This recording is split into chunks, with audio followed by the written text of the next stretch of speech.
Hi folks, hope you're okay today. It's good to be with you. We're looking at sowing in ministry.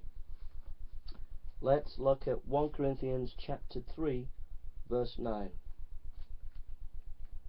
1 Corinthians chapter 3 verse 9. 1 Corinthians chapter 3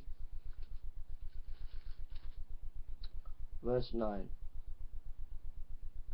For we are labourers together with God. You are God's husbandry, you are God's building. And then chapter 9 verse 11. 1 Corinthians chapter 9 verse 11. If we have sown unto you spiritual things, it is a great thing if we shall reap your carnal things. So Paul was a sower in ministry. He ministered the word of God on the mission field and in the church. So let me ask you something. Are you sowing in ministry today? Are you investing your time in a ministry? In the ministry of sowing seed in your church and in the mission field? Paul said, if we have sown unto you spiritual things.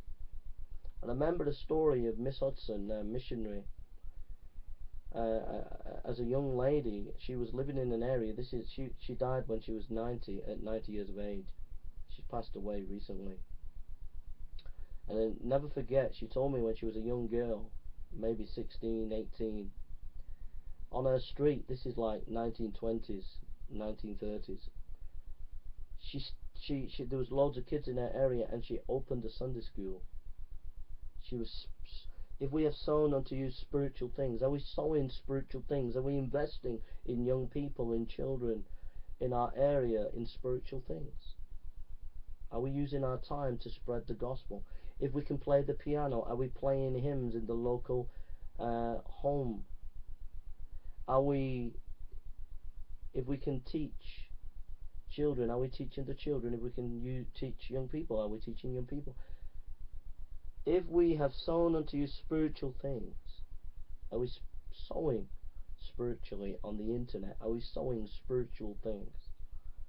Let's sow spiritually in these coming days.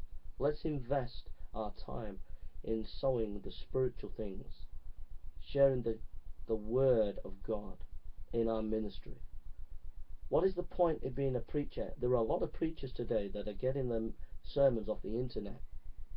You need to get fresh manna. You need to get fresh spiritual food, so that you sow spiritual food that's fresh into your congregation. Yeah? There are many youth workers today that are doing studies that are more cultural studies rather than Bible studies. Sow spiritual food into your young people as youth workers. Yeah? Wherever we are today, let us sow spiritual ministry. Let it be a spiritual ministry.